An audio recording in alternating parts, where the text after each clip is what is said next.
A Lookout You Mob. It's the A Lookout podcast with Joel Wiggins, and we've got a very special guest, Michelle Leaney, with us today. Hey, Michelle, how you going? Hi, I am doing exceedingly well. I have never been in a podcast studio before. Wow, there you go. I know. Welcome. Thank you. No worries. This is a bit fun. Yeah, it is very fun. It is very fun. So Michelle is a church pastor, college lecturer, and social justice advocate. So why don't we get started, hey? Yeah. Awesome. Well. Oh, my gosh. Let's go, girls. So, Michelle, tell us where you're from. Sydney. Born and bred here all awesome. my life. Yep. Awesome. Very cool. We love that. Yep. And so we know that. And can I just say, though, it's also Darug country. It is. Yeah. It is. And the Bidjigal people. Yes. Darug Nation. Also, would you like to do an acknowledgement? Yes. Yeah. Yeah. Are you going to do the acknowledgement or am I going to do it? I reckon you can. I you can? want. Yeah. All right. Well, I would like to acknowledge the Bidjigal people of the Darug Nation, who are the traditional custodians of the land in which Joel and I are talking today. And I'd like to pay my respect to their elders, past and present, and also extend that respect to you, Joel, as an Aboriginal or Torres Strait Islander man, right? Aboriginal man. Yep.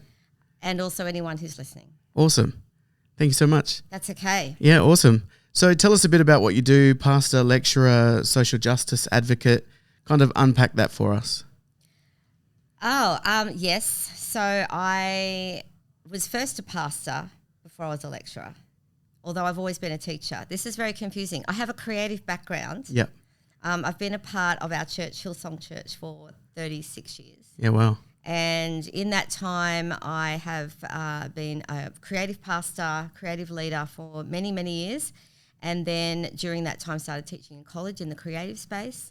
But over time, with ministry and pastoring and study, I began teaching different things. So I am a pastor, I'm a lecturer. I think the way that we would talk about it in our college is that we're pastors who teach. Yeah. And the social justice advocacy is something that has developed over time as I've followed the calling of Jesus, as I've become more aware of God's mission on the earth and how we're meant to be a part of that. So yeah, awesome. Yeah. That's awesome. And so Michelle actually teaches the subject theology of social justice at Hillsong College. Yeah. And I've had the honour of sitting in that class this semester. Yeah. We just had our last tutorial yesterday afternoon. Yeah. Which was awesome, and I've learned a lot, and it was really great to have Pastor Will Dumas come in and speak about social justice of Aboriginal and Torres Strait Islander peoples, and and I think we can acknowledge the fact that the church has come a long way, and a Christian Bible college as well has come a long way to even talk about this kind of stuff, because for a long time this kind of stuff didn't really get talked about in the church. That's right. It didn't get talked about anywhere. Yeah, very true. Very true. So, it's pretty incredible that it is now being talked about, and and that we get to be a part of that. So I have another question for you. Yeah. So what are maybe some of your observations on, from a non-Indigenous perspective, on the treatment of Aboriginal and Torres Strait Islander peoples here in Australia?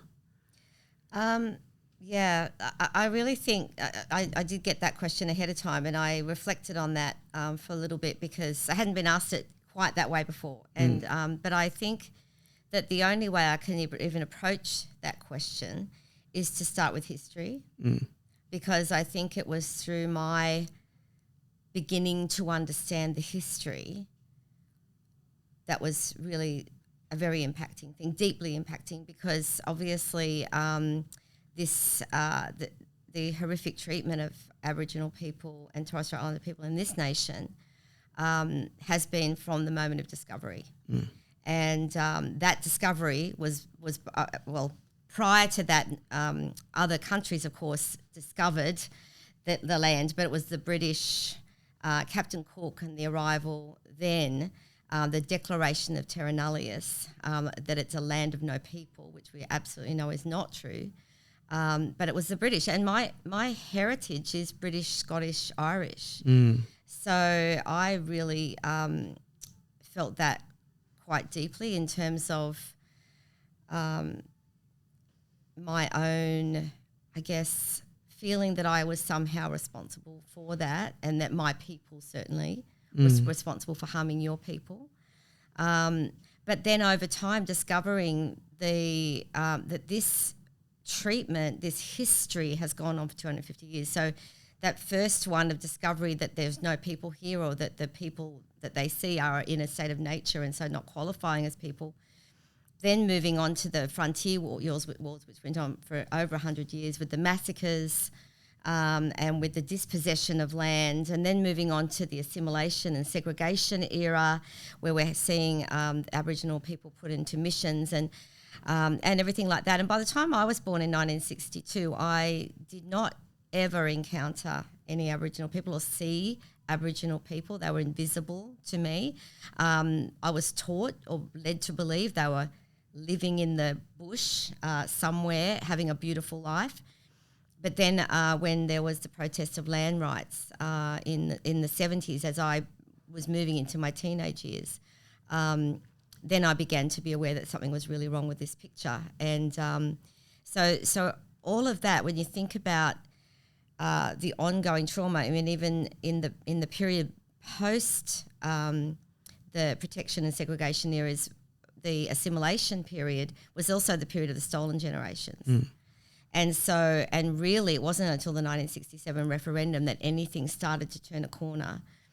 And but the ongoing trauma, the intergenerational trauma, and the I guess the transgenerational trauma as well is ongoing. And although we have moved into slightly better eras in terms of more self-determination, more self-management, more of these policies that are directed towards that, and of course reconciliation, there is still this ongoing trauma, and there's still a lot of inequalities and injustices that continue. You know, we know that there are more children now that are taken out of their homes than even through all the stolen generations. Yeah. So it's not like it's a history that sits there, and so the trauma we should just be able to mend from when it's ongoing. Yeah. And when it's systemic, Yeah. right?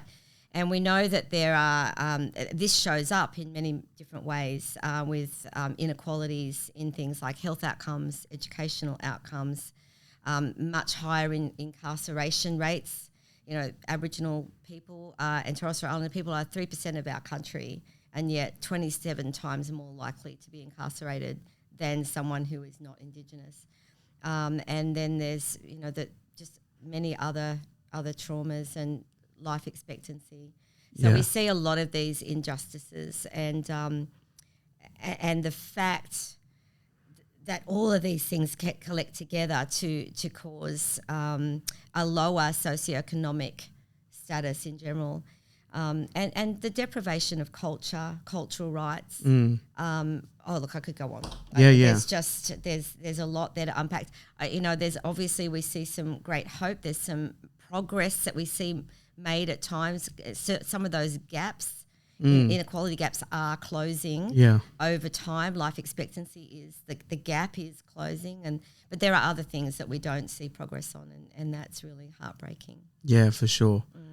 And it's I remember when we had our class, we did see the statistics of the gaps closing, and which is amazing to see. So we've come a long way, but obviously we've still got a very long way to go. Yeah. And you know, you mentioned about assimilation before, and what do you think maybe the biggest challenge that you've seen that Australian society faces when it comes to Aboriginal people and assimilation and that kind of thing?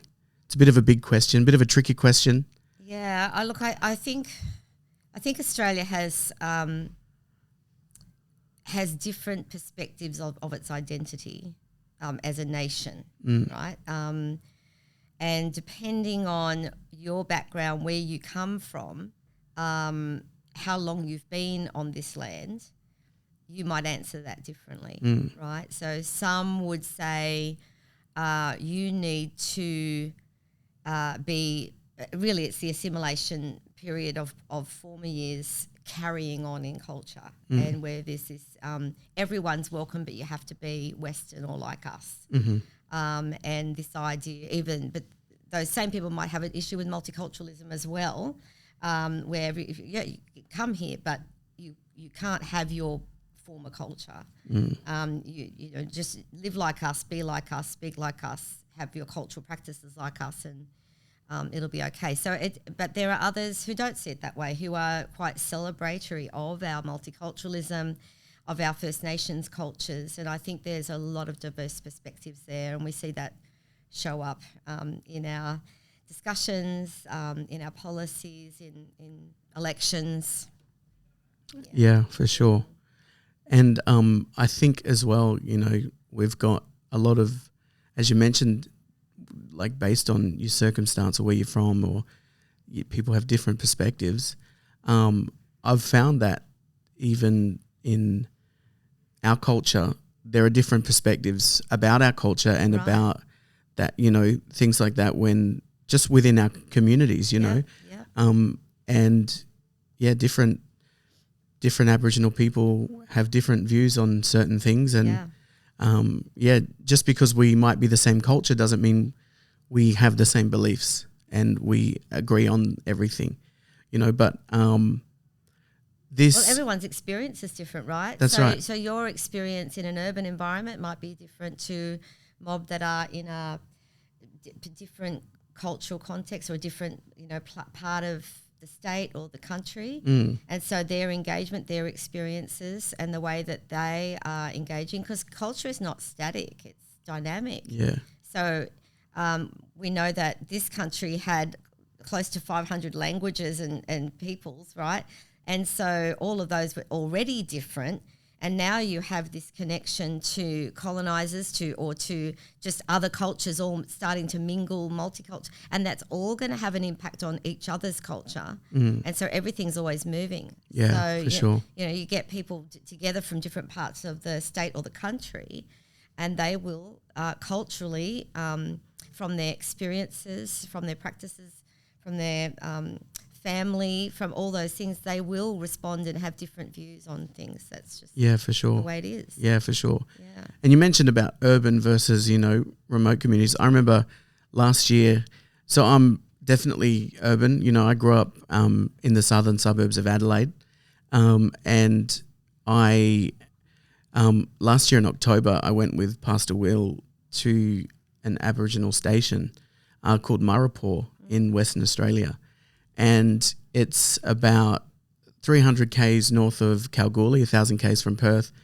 You know, it's red dirt, it's the desert, you know, a million flies, and it's as hot as anything. And that was my first experience in that kind of environment.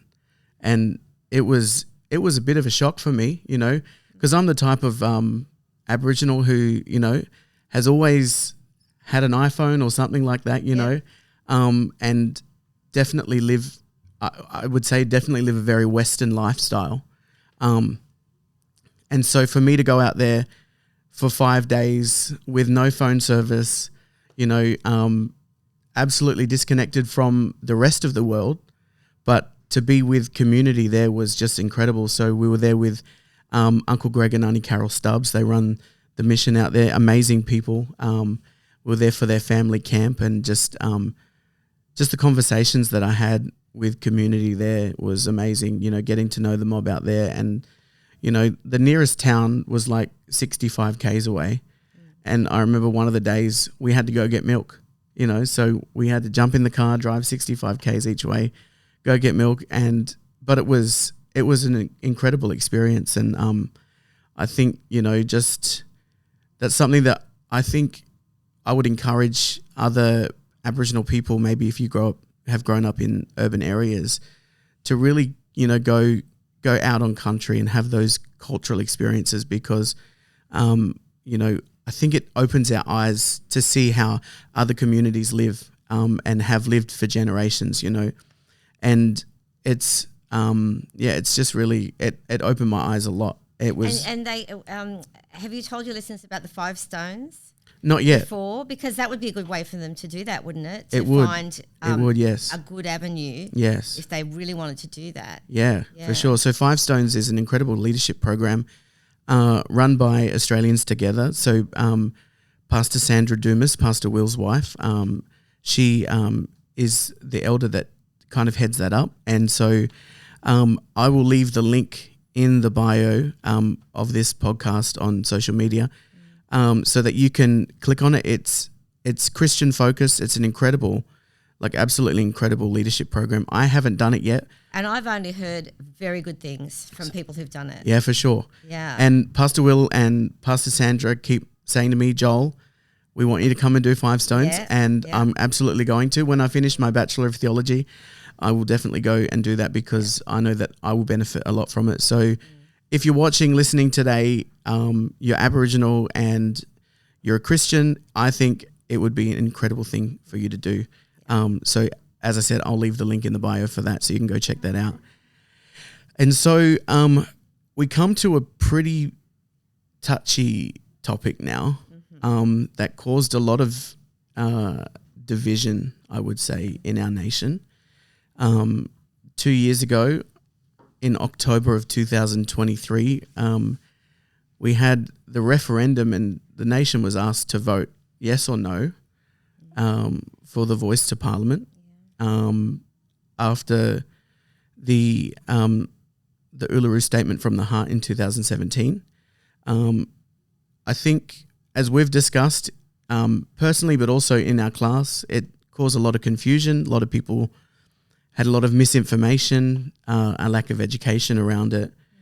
And it, even within the Aboriginal community, I know some Aboriginal people that voted no, some that voted yes, you know. But I would say it caused a lot of hurt in our country that day.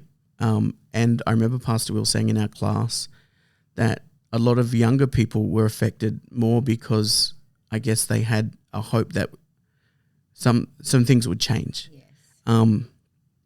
And so I would love to hear, now we don't need to know which way you voted, but I would love to I'm hear. happy to tell you I voted yes. Yeah, awesome. Yeah. But I'd love to hear your thoughts on the referendum, maybe how it could have been approached differently, if you think there's ways it could have been approached differently, or because before you do answer that question, we've seen, I think, a lot of ripple effect from that. Yes. And I feel that, you know, if I can speak freely, with a lot of people have become more brazen in their, I guess, approach towards their racism. Yeah, their racism towards Aboriginal people and Torres Strait Islander people. And it, I remember just not long after, and I think I told you this story, not long after the referendum, I was at a shopping centre. I was just in a supermarket wearing an Aboriginal art T-shirt like I do always, you know, and a lady rammed her trolley into me in the supermarket, and I just was so shocked, and I said, "What was that for?" And she's like, "We voted no." And I said to her, I was like, "How do you know that I didn't? Like, how do you know that I didn't vote no?" And her response was, "Just look at you." Yeah. And I'm happy to say that I did vote yes, but I just was I was really shocked, although maybe I shouldn't have been so shocked, because yes, it was a 60% vote for no, but 40% for yes, although it's not a small number. It's not. It's quite a big number. It's not like sometimes we say it was a resounding no. I'm not so sure that 60% is resounding. No. I think then when you think about that's a 10% movement in two directions, and you've got 50-50. So, and we need to also recognise that the data would suggest that 70% who are Aboriginal and Torres Strait Islander people voted yes. So it wasn't the same statistic. Yes, there were also Indigenous people who voted no. Yeah. And you know, we talk about the flow on of racism. It doesn't mean that the people that voted no are racist. No, that's by right. any stretch. In fact, as you've already mentioned, some of the reason people voted no was more confusion Mm. and more concern about clarity and what it was going to mean. I think that the no campaign was very clever in that the first step was for them to heighten confusion, and then the second step was for them to have the slogan, if you don't know, say no. Mm. If you don't know, vote no. Yeah. So if you're confused, then of course you don't know, so then you're going to vote no. So I think that was a strategy. Going to where I think the problem started, at first, both parties were heading towards this constitutional recognition, and with the voice to Parliament. And of course, this is part of the asks of the Uluru Statement of the Heart, which for me, I see this as a beautifully generous hand stretch out from Aboriginal and Torres Strait Islander people of our nation towards us to say, we want to see reconciliation. Yeah. And it was if you haven't read the Uluru Statement of the Heart, can you just read it? Because the heart of it is absolutely beautiful. And the fact that so many of them could come together, so many of the different communities could come together and come to some kind of consensus with what was included with that, that was quite a process, right? Yeah. But the problem began with the referendum when one of the parties jumps out. Yeah. Right. And now we don't have bipartisan support. Yeah. And we know that in the history of our country, most referendums get a no. There's very few get a yes. The only ones that have got a yes is bipartisan support. Yeah. And so we could look at it, we could dissect it in hindsight, and we could say at that point the government should have pressed pause and said, knowing the history of referendums in our country, we need to push pause on this until we have bipartisan support again, and we go back to the table until we have the wording of this referendum, what we're agreeing to do to have this support on both sides. Or you could say, would that have been perceived as not following through on your election promise? And so I could see why there would be a tension in that decision. But I do think the referendum opportunity was lost when that bipartisan support ended. Yeah. And then it became divisive, and it was intentionally divisive. It became a political football. Yeah. And I just want to say I was deeply saddened by the outcome. And I know that many Aboriginal and Torres Strait Islander people in this country were mourning. In fact, some non-Indigenous people were mourning and grieving over this. And so I really grieve with you guys on that. Yeah, thank you. Yeah. Yeah, and, but on the flip side, we've seen a huge win in the last couple of weeks. Yeah. With treaty being passed in the upper house in Victoria, and the incredible work that the First Peoples Assembly of Victoria are doing. Yeah.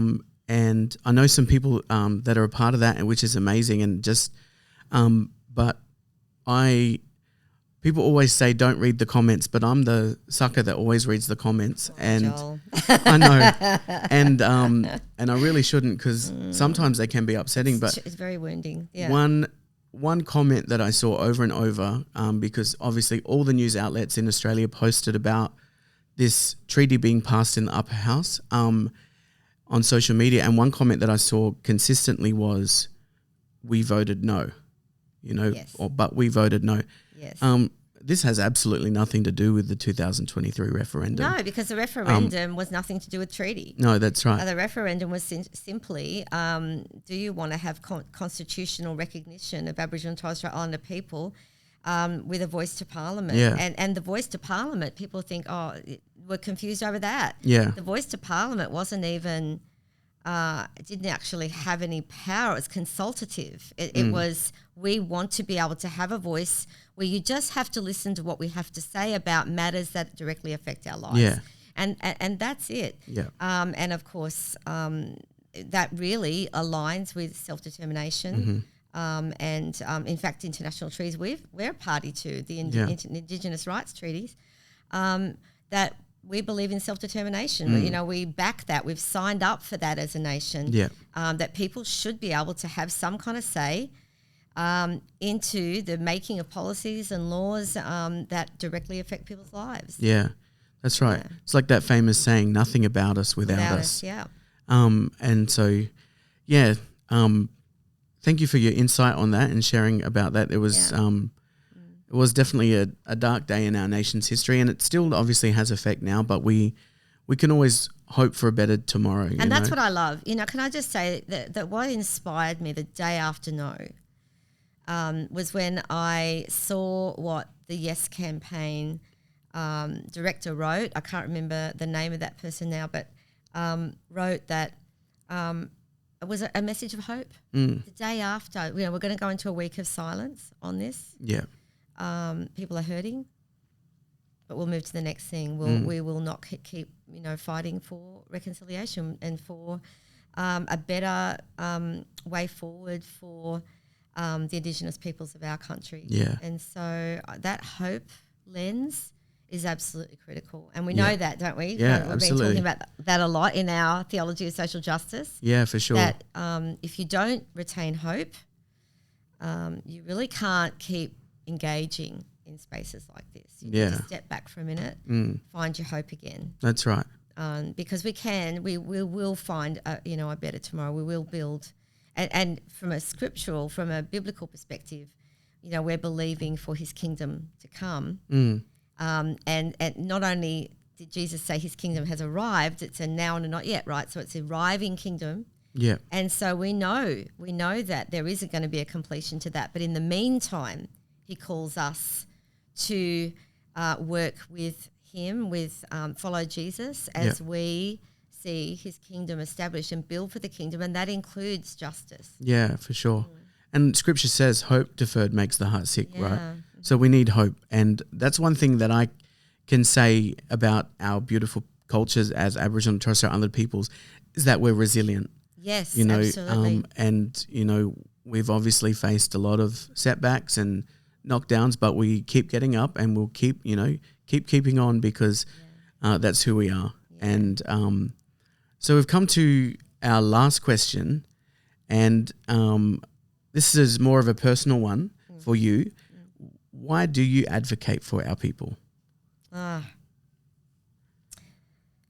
Well, I follow Jesus. Yeah. I think that's the first one. Now, of course, following Jesus looks different for everybody because we've got different callings and we're a body, right? We've got different parts to play.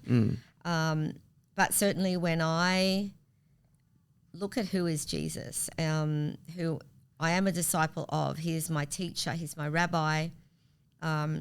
I've given my life to Him, and therefore I am to be like my teacher. I'm to be like the Lord. He's my example of how to live. He is the way and the truth and the life. And so I watch when I look in Scripture, and I see who is Jesus as represented there, and who is He as I know Him personally. Then I see He is someone who is with the marginalised, He's with the oppressed, He's with the people who are not included, He's with the poor, He's with the hurting, and He asks us to do the same. And it's not just Jesus said that. You know, I was reflecting on, before I came today, just a couple of scriptures, and I think these are really important ones for us to have as believers, because I don't know how you be a believer and not actually understand through Scripture that our mission is broad. It is salvation. It is seeing people come to know the Lord, but our mission is broader than that. It is proclamation and enactment. Jesus came declaring and enacting the gospel. The gospel of Jesus Christ is a lived, active faith, right? Even back in Proverbs 31, it says, "Speak up for those who cannot speak for themselves, for the rights of all who are destitute. Speak up and judge fairly. Defend the rights of the poor and the needy." And then in Isaiah 1:17, it says, "Learn to do good, seek justice, rescue the oppressed. Mm. And then that's not just the Old Testament, because in Matthew, in Matthew 25, we see that Jesus is talking to us about feeding the hungry and visiting those who are in prison. And he says, whenever you did it for the least of these brothers and sisters of mine, you did it for me. And so why do I advocate? It's that. I advocate because this is who Jesus is, and if I'm to remain in him and remain in his love, which he calls us to do in the vine and the branches, then that means also remaining in obedience, following.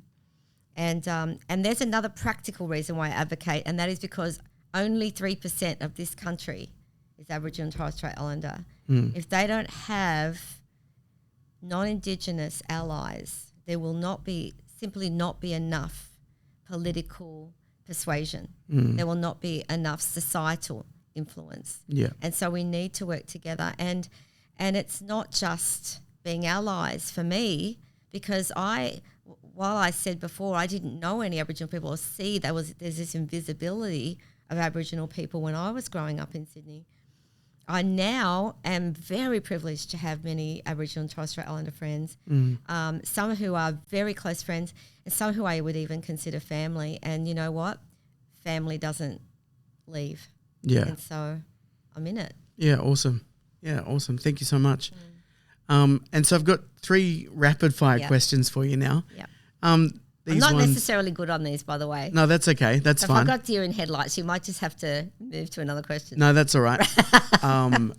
They are, they're fun ones. Are they? Yeah. Okay. Okay. So, who's your favourite Aboriginal or Torres Strait Islander singer? You. Okay, we'll take that one. Yeah. I like that Reconcile song. Yeah. Oh, thank you. I appreciate that. Yeah. That's my favourite. I wrote that song with my cousin Dion. Yeah. He and I wrote that. Yeah. I can't remember what year it was. I think it was somewhere around 2015, 16. Yeah. And yeah, I love that and song. can I do one more that's just a blast from the way past? Yep. Yothu Yindi. Yes. We had a Loved that way international back. chapel, as you know, on Wednesday at Hillsong College, and we played their song Treaty in the foyer, which was awesome. There's so many good songs. Yeah, incredible songs. Yeah. Favorite Aboriginal movie?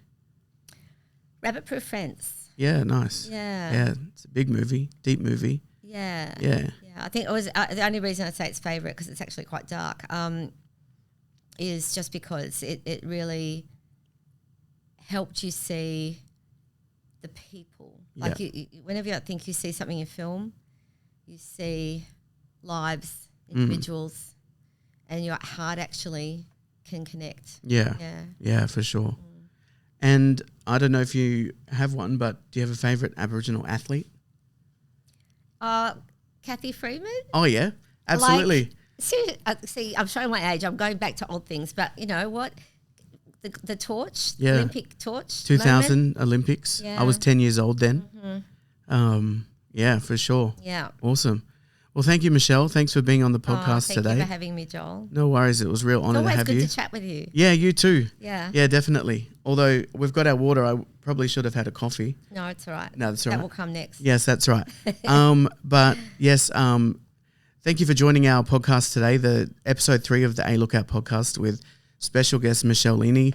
I'd like to thank the Gunai Kurnai Land and Waters Aboriginal Corporation and the Hills Podcast Studio for making this podcast possible.